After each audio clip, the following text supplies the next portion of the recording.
కాబట్టి వివాదాస్పదమైన ప్రశ్నలు కానీ వివాదాస్పదమైన అంశాలకు ఈ రోజు పత్రికా సమావేశంలో తావు లేదు. అందుకే పాత్రికేయ మిత్రులకు కూడా నా విజ్ఞప్తి, మీ ఆలోచనలు ఏవైనా ఉన్నా మీ భిన్నాభిప్రాయాలను కూడా పక్కన పెట్టి మీరందరూ కూడా కలిసికట్టుగా జస్టిస్ సుదర్శన్ రెడ్డి గారికి మద్దతు ఇవ్వాల్సిందిగా మీ అందరికి కూడా విజ్ఞప్తి చేస్తున్నా.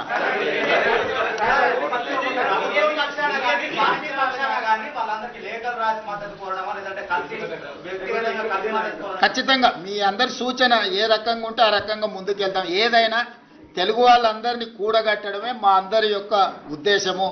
మీరిచ్చే సూచనలు తీసుకొని ఇంకా మంచి కార్యాచరణ మీరు ఏదైనా ఇప్పుడు ఫస్ట్ रिएक्शन ఇది, क्योंकि आज उपराष्ट्रपति चुनाव में एक किसान परिवार तेलंगाना छोटे गांव से खुद के गांव में पाठशाला नहीं है तो अगले गांव में जाकर पढ़ाई लिखाई करके उस्मानिया यूनिवर्सिटी से लॉ ग्रेजुएट बनकर हाई कोर्ट जज of Andhra Pradesh, Goa Lokayukta chairman, supreme court justice तक एक तेलंगाना किसान का लड़का उतना दूर पहुंच गए. आज India alliance justice Sudarshan Reddy को अपने तरफ से उम्मीदवार बनाए. इसीलिए आज हमारे कैबिनेट और कांग्रेस पार्टी तेलंगाना के जनता की ओर से और तेलुगु जाति के तरफ से हमारी गुजारिश ये है कि Telugu Desam, Jana Sena, YSR, BRS and MIM सब राजनीतिक दल नेता लोगों से एक ही गुजारिश है, हम सब लोग इकट्ठा होकर जस्टिस सुदर्शन रेड्डी जीतने के लिए कोशिश करना. क्योंकि पीवी नरसिंह राव जी के बाद ऐसा मौका नहीं मिला तेलंगाना की ओर से. इसीलिए आज इंडिया अलायंस के उम्मीदवार कोई राजनीतिक दल से उनका कोई लेना देना नहीं है. वो लीगल एक्सपर्ट, कॉन्स्टिट्यूशनल एक्सपर्ट, लगातार देश के लिए सेवा किए. ऐसे जस्टिस सुदर्शन रेड्डी को आज के तारीख में हम सब लोग मिलकर मदद देने का जरूरत है. जिस दिन पीवी नरसिंह राव जी इस देश की प्रधानमंत्री बने उस दिन तेलुगुदेशम पार्टी अध्यक्ष एनटी रामाराव जी ने नंदयाल बाई इलेक्शन चुनाव में किसी उम्मीदवार को खड़ा नहीं किए, क्योंकि एक तेलुगु प्राइड पीवी नरसिंह राव इस देश के प्रधानमंत्री बने तो हमारे सबका विकास, हमारा सबका पहचान. इसीलिए उस दिन जो एनटी रामाराव ने जो निर्णय लिया, पीवी नरसिंह राव जी को मदद किए, आज भी तेलंगाना की ओर से मेरा एक ही गुजारिश है, justice Sudarshan Reddy non political, non controversial and legal expert, हम सब लोग उनको मदद देना.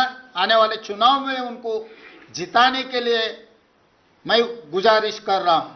मुख्यमंत्री जी एक सवाल है, आप विपक्ष के लोगों का ये कहना है कि एक तरफ तो तेलंगाना कांग्रेस और तेलंगाना की सरकार 42% आरक्षण के लिए दिल्ली से हैदराबाद एक की हुई है, दूसरी तरफ जो एनडीए के कैंडिडेट हैं वो भी ओबीसी हैं, तो क्यों नहीं समर्थन कर रहे? प्रमोद जी अच्छा सवाल किए.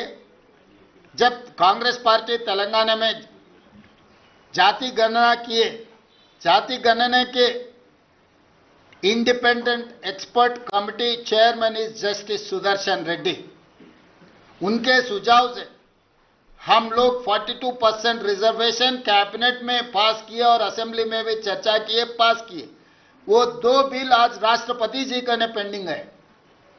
दूसरी तरफ जो एनडीए संविधान के खिलाफ, संविधान को बदलने के लिए, आरक्षण को हटाने के लिए ओबीसी रिजर्वेशन 42% रोककर ओबीसी को अन्याय करने के लिए जहां पर कोशिश कर रहा है, उनके उम्मीदवार राधा कृष्णन पर justice Sudarshan Reddy independent expert committee chairman for OBC reservation. उनका जाति नहीं है, उनका निर्णय ओबीसी पक्ष में है. इसीलिए आप सब लोगों से जितने लोग ओबीसी के पक्ष में खड़ा कर रहना चाहता है, सुदर्शन रेड्डी के साथ जोड़ना है, क्योंकि Sudarshan Reddy ji independent experts committee chairman, he has done lot of efforts for OBC reservation to increase up to 42%. He has given all those suggestions, education, employment, political reservation, ये सब चीजों के लिए सुदर्शन रेड्डी ने मदद की, वो official independent experts committee chairman. इसीलिए कांग्रेस पार्टी वो इंडिपेंडेंट एक्सपर्ट कमिटी चेयरमैन आज भी is expert, is legal expert, is constitutional expert. इसीलिए हम लोग उनको उम्मीदवार खड़ा किए, इसीलिए हम सब लोग उनको मदद दे रहे हैं। राधा कृष्णन जी अगर जीत गए तो ओबीसी को अन्याय हो जाएंगे। ఎస్ఆర్కే డైరీ వారి తాజా పన్నీర్, డాబా స్టైల్ రుచులను మనింట్లోనే ఆస్వాదిద్దాం. ఎస్ఆర్కే పన్నీర్తో S R K milk and milk products.